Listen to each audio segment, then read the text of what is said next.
Hey everyone, so today's video is going to be a Sephora haul. I just got my package in the mail. I thought I would show you everything that I ended up grabbing during the recent spring savings event. It's still happening, so if you do want some recommendations, I did a video sharing my top 3 products in every category. I'll link that in the description box below. But I also did a video on my wish list and the products that I was thinking about trying, so I wanted to show you what I actually ended up picking up during the sale. I do have a mix of products, so some products are things that I needed to repurchase, and then some products are newer to me. I'm so excited to try them out. I placed my order right away because there is one product in particular I thought would sell out. I think this actually did sell out. It's from Rare Beauty. It's the Positive Light Silky Touch Highlighter, and I got the shade Mesmerize. So I do have the shade Exhilarate. I'm wearing it today. I wear it pretty much every single day. It's such a gorgeous product. One of you left a comment on a recent video. I'll find it and put it on the screen. I thought it was the perfect description of the Rare Beauty highlighter.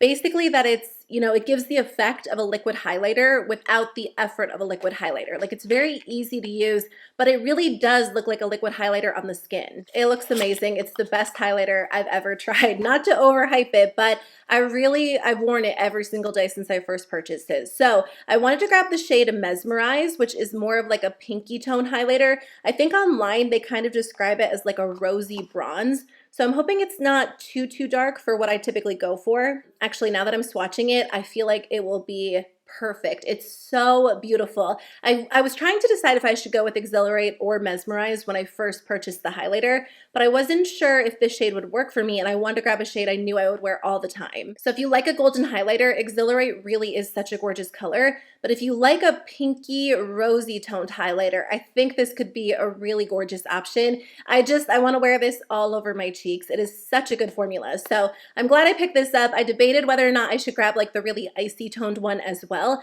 but I think between Exhilarate and Mesmerize, like, these are the 2 shades I would probably wear the most. So I'm really happy I got my hands on this. I also picked up another Rare Beauty blush. I don't know if this was technically on my wish list. When I went through and shared the products I was thinking about buying, there were a lot of cream blushes on my list, but in the end I decided to grab this one because I wear my Rare Beauty liquid blushes a ton, and I've kind of been into more of like a warm toned blush. A lot of my blushes are very pink toned, very berry. I just did my blush declutter if you want to check it out, but I don't have a ton of blushes that look like this. This one's in the shade Joy. I was kind of going back and forth between Joy and then one of the newer shades. The newer shade did have like that orangey coral look to it, but it also looked a little bit more neutral or bronzy. And I just kind of wanted something a little bit different. I don't have a lot of shades like this in my collection at all, so I thought it was really unique, but I also thought it could be so fun for the spring and summertime, just to incorporate more of those warm tones like oranges and apricots and corals.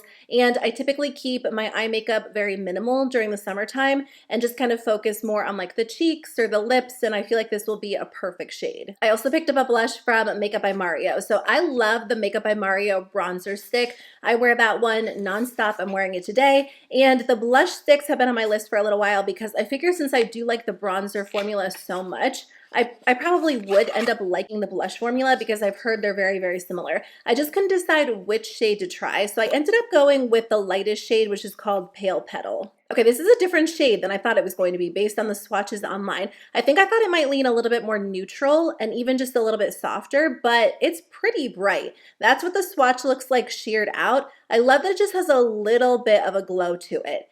I don't know that I have a ton of blushes like in this exact shade. I do have pink toned blushes for sure, but this is more of like a hot pink, but a subtle hot pink. I feel like this could be really fun with a bronzer in the crease, like a highlighter all over the lid, like the Rare Beauty highlighter, and just maybe even a little bit of this on the lips with a gloss on top and this all over the cheeks with no bronzer. I think that could be a really pretty look. So I am excited to try it. The color is a little bit more intense, a little more vibrant than I thought it would be, but I think it will end up looking really pretty on the face. I'll do a video testing a lot of these products out on camera. I ordered some products from Ulta as well that I wanted to incorporate in like a full makeup try-on video, so I'll film that within the next few days. That should be up soon. I ended up repurchasing my favorite mascara. This is the Tower 28 MakeWaves mascara. I've gone through 2 of these. I think it launched last fall, so that makes sense. I usually go through mascara like every 3 months, and I love this one. I've missed it. I ran out of it maybe like a month ago, and I have a lot of other mascaras I like, but this one just kind of does everything. It lifts and curls the lashes. It adds a ton of volume. It adds a good amount of length,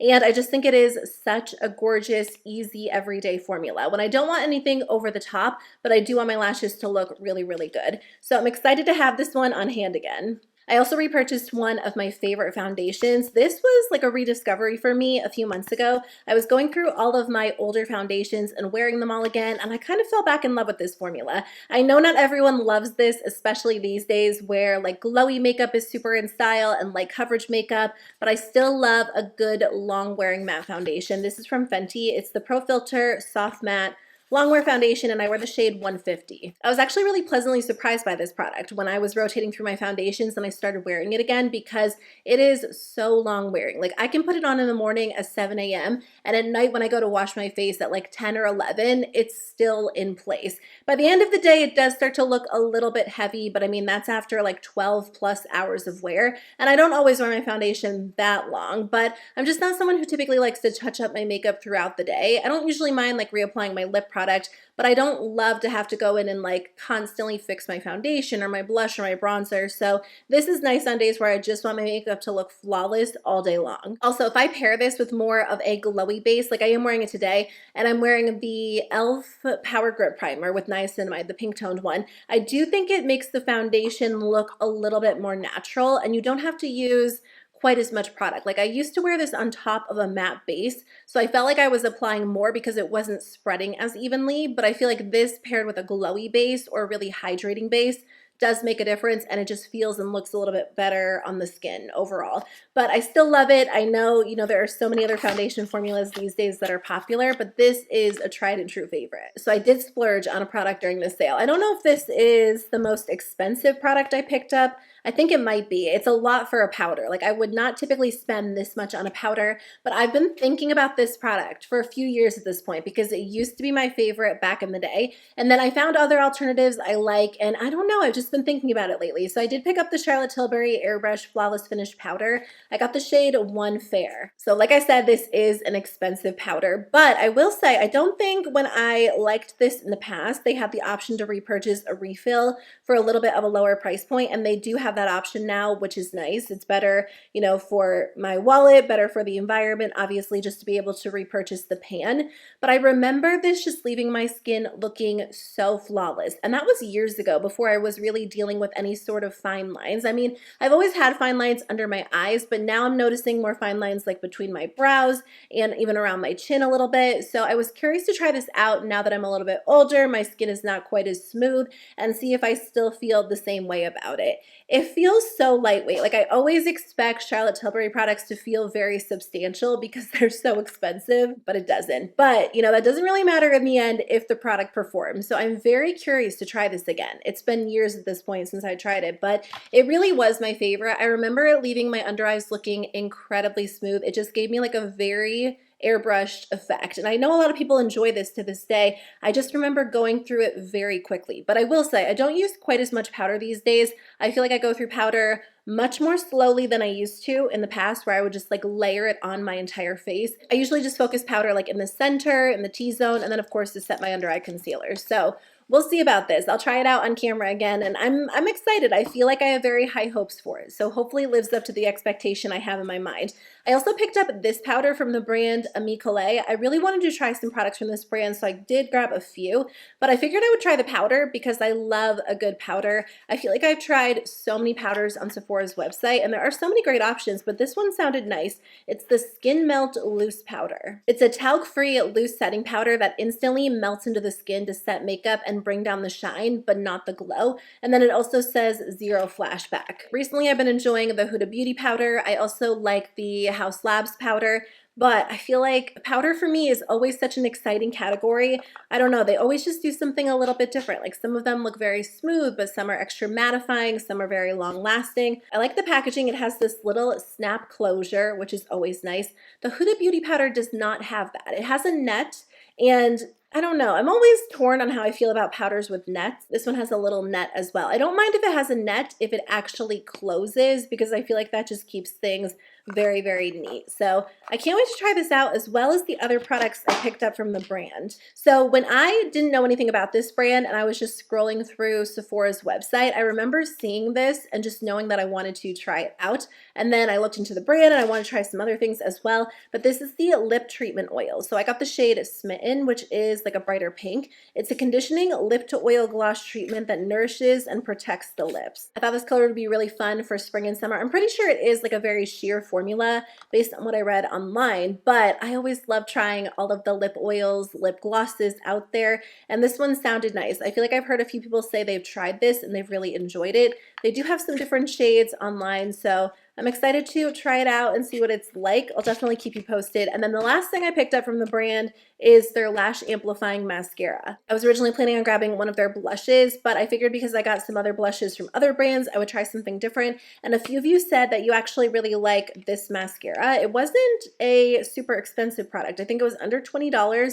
It's a volumizing mascara that instantly lifts the lashes with a flexible, buildable formula that gives you that oomph. I can't wait to use this. I feel like I've also been on kind of like a mascara kick this year, like trying a lot of different formulas, because I usually don't always take the time to do my eye makeup like eyeshadow or eyeliner, but I usually will take the time to apply mascara. So I feel like more than ever, mascara really is like such a staple part of my routine. So I'm always looking for formulas I love. And I don't know, I switch my mascara depending on the type of look I'm going for. Like if I'm wearing makeup, a lot of eye makeup like I am today, I'll usually go for a more dramatic formula. I do have false lashes on, just so you know, these aren't my natural lashes. But if I am wearing more of a natural makeup look, I usually won't go for like such an intense mascara, which in the past, I would always wear like the same mascara no matter what type of look I was doing. So I don't know, mascara and powder, like they're not always the most interesting categories of makeup, but I feel like I always love trying them because they are two products I wear pretty much every time I wear makeup. Speaking of eye makeup, I did grab a new liquid liner from Urban Decay. So if you've been around for a while, you might know my favorite liquid liner of all time is Urban Decay's Perversion. I don't even know how many of those I've gone through. I've continuously repurchased it ever since they launched it because it is so dark and dramatic. It stays in place really, really well. And it just glides on the eyes so easily, like sometimes a little bit too easily, so I end up with like super dramatic liner. But when I saw Urban Decay launched these 24/7 ink eyeliners, I had a feeling maybe they were replacing Perversion with these. But I don't know, because I haven't seen Perversion on sale or discounted or anything like that. And these do come in multiple shades, so maybe that one will still be around for a while. But I figured I would try this out. I got the shade 0, which is black. This sounds interesting. So let me open it up. Does this not look really long for a liquid eyeliner? I mean, Urban Decay's pencil liners are pretty big, but for some reason this just looks extra big. I don't know if it's going to be awkward to hold. I think they actually designed it in a way that it's supposed to be comfortable to hold. Actually, yes, it does say that it's made with an ergonomic design, so it's supposed to be a little bit easier to hold, which I guess I could see. Like you could see in the center it has that thicker part. It does feel like maybe it is kind of easy to hold on to. The brush looks like Perversion's brush, so I feel like maybe it is going to be the same thing. Anyway, you're supposed to be able to get really thin lines or really thick lines, and it's supposed to be smudge and transfer resistant. I don't know, it doesn't look like it's as dark as Perversion. It also didn't flow out quite as fast, which might be more ideal because then you're not ending up with like super intense dramatic eyeliner when you want something a little bit softer. I'll let that dry for a second and then see if it is smudge proof. But either way, I thought I would try it out in case they are discontinuing my favorite liquid liner, and I wanted to see if this one compared or not. Okay, it's had a second to dry down, and yeah, I mean, it does seem to be completely smudge proof. So we'll see if it holds up in my watery eyes. What's your favorite liquid eyeliner? Like, do you have a go-to waterproof version? My eyes are so watery, especially during the spring and summer. Like, even as I was doing my eye makeup today, they were just watering, and that's usually why I do end up skipping eyeliner a lot of the time, because who wants to deal with it like running down your face? I did pick up a few other lip products. There were so many lip products on my wish list, so many shades, so many formulas, but I tried to narrow it down a little bit. So I did grab the Rare Beauty Stay Vulnerable Glossy Lip Balm in the shade Nearly Apricot. I love this formula. I have Nearly Neutral, and then during the last sale, I got Nearly Berry. So I feel like eventually I might end up grabbing all of them, but this is such a pretty shade. It's prettier in person than I thought it was going to be. I think online it looks a little bit deeper, or maybe that's a different shade, but I feel like this will really be a perfect shade for every day. So Rare Beauty launched their new tinted lip oils. oils, which they're kind of marketing as like a lip oil that ends up leaving a stain. And it does do that, but it's really not my favorite formula because it ends up drying my lips out so badly, and I feel like the glossy layer wears off so fast. Also, those have a good amount of pigment to them, which could be really good if that's what you're going for, but I feel like when it comes to like a glossy, balmy type of product, I usually like something a little bit more subtle. So if you're looking for more of like a true glossy, not quite oily feel, but if you want something that's not as intense as their new tinted lip oils, then you might like this formula. The name, like Glossy Lip Balm, is the perfect name for it because it basically is like this liquid lip feeling treatment. It leaves your lips feeling so moisturized, but it has a really pretty sheer glossy finish. So I love these for everyday wear. I throw them, well, I always say, like I always want to say I throw them into my purse, but I never carry a purse. But I want to get back to carrying a purse because I miss just having like all of my favorite lip products, my wallet, like everything in one place, because I feel like I'm that person that's always running around with like 20 things in my hands and then like throwing them on my front seat, and I leave them in my car, and I'm a little bit disorganized when I'm leaving the house, honestly, so I feel like a purse would be nice. But anyway, this is the type of product I'm always bringing with me when I'm on the go. Like I throw it in my car because it's just nice to have, to throw on quickly, to reapply. It's very, very easy, and it really is like one of my top favorite lip products of all time, so I can't wait to wear this shade. I did grab a new formula I haven't tried. It's the Lawless Forget the Filler Lip Plumping Line Smoothing Gloss. They have a bunch of colors. I didn't realize that. For some reason, I thought they only had like a light nude and a light pink, but they do have more options than that. So I ended up with the shade Cherry Vanilla. I was trying not to purchase like the same shade of, like if I got 3 lip products, I was trying to purchase like some different shades. Otherwise, I might have went with like one of the lighter pinks, but I do think this formula is pretty sheer based on what I saw online. But I don't know, I love a good sheer cherry red. Oh, this is more pink than I thought. Oh, what does this smell like? It reminds me of childhood for some reason, but I can't figure it out. Like, what is that? I don't know if it's a lip gloss from when I was little or if it's like a toy from childhood, but it smells so familiar. Okay, so this is kind of very, very similar to the Rare Beauty shade that I picked up, but the formulas are different. This feels a little bit thicker, and it does feel like it's going to be a very smoothing gloss. I almost wish it did lean a little bit more red toned because I love like a good sheer red, but I feel like on the lips this will just end up looking very pink. But wow, that is a very shiny, very glass-like finish. Like that is intense, very reflective. So I can't wait to wear this. I asked you guys if you thought these were worth the money, and a ton of you said you love them, you have multiple shades, you wear them all the time.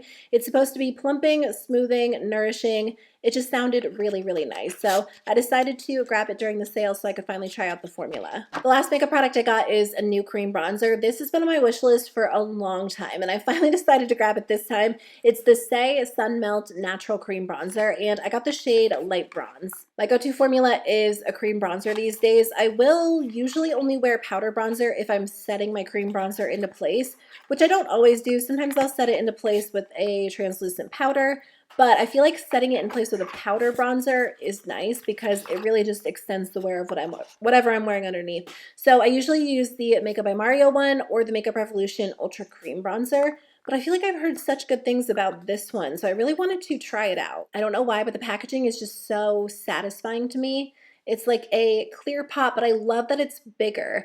The Makeup Revolution one is pretty big. I feel like they're very similar sizes, but the e.l.f. putty bronzers, the luminous putty bronzers are one of my favorites, but the actual pan is really, really small. I feel like it's sufficiently big enough to be able to get my brush in there, but I like that this one is so large. I think that will be a perfect shade match for me. It looks like it's going to be really natural on the skin. It feels nice. Like it's not overly dewy. It's not quite as dewy as the Makeup Revolution formula, but it does have a little bit of like a natural glow to it, and it's definitely not as pigmented as the Makeup by Mario bronzer, but it spreads out so nicely. I feel like it really could be such a good option for like easy everyday makeup looks. So I can't wait to try this one out. I love a good cream bronzer. I have 2 other things to share with you that are not makeup related. So I think I actually had other hair care and skincare products on my wish list, and I don't know what happened. I didn't end up grabbing any other hair care or skincare. I did need to repurchase the Polish Choice BHA, and I totally forgot about that. but I do feel like I have a good amount of open skincare I need to make my way through before adding new products to my routine. Anyway, I did repurchase this product from Briogeo, the Scalp Revival Charcoal and Coconut Oil Micro-exfoliating Shampoo. I finished mine up and I missed having it. I actually use this once a week. I was using this pretty regularly. Like in the past, I would use it like once a month or maybe once every 3 weeks, but now I've really made an effort to use this once a week and then follow up with a really intense deep conditioner. And I do feel like since doing that, my hair has just felt a little bit better. I use a lot of dry shampoo and I feel like this just breaks it down. It kind of like soothes my scalp and it just makes everything feel and look very fresh and clean. So I love this product. It's pretty expensive, but I feel like you don't need a lot of it. And if you're only using it once a week, it will last you a while because you really only need to focus it on the scalp. Now that I think about it, I was going to repurchase the deep conditioner from Briogeo I also love, but I skipped over it because I'm using one from Eva NYC. I feel like I hear it pronounced both ways. And I love that line so much. Like everything I try from that brand is so good, including their deep conditioner. So I'm sticking with that one for now. Anyway, the last thing I picked up is a perfume. I got the Ouai Melrose Place scent. This is the best smelling scent ever. I actually had this. It's like a smaller travel sized version and I lost it. I don't know if I left it wherever we were traveling or what happened to it. I swear I turned my house like upside down looking for it because I missed it so much. And now that it's been a while that I haven't had it, I just decided to repurchase it because I love it. They describe it as, do they say on here? I looked it up fairly recently. Oh, a velvety rich rose fragrance with hints of bergamot, lychee, cedarwood, and white musk. It is so good. And I love Ouai hair care products. I feel like I've gotten a lot of them through FabFitFun. I just got one in my summer box. And their hair products, I don't know if all of them smell like this, but a lot of them smell like Melrose Place. It's such a good scent. So anyway, I'm happy to have this back in my life. I'm going to apply it right now. I feel like it is such a good balance between like everything that I love when it comes to fragrances. Like it has a little bit of freshness to it, but also that floral scent. There's like a little bit of fruitiness. It's the best. And I've smelled a lot of their fragrances, but this one is definitely my favorite. So that's everything I picked up from Sephora. Thank you so much for watching. Stay tuned. I'll definitely do a video testing some of these products out, as well as some products I picked up from Ulta recently. So that should be up within the next few days, and I'll see you very soon with a new video. Bye.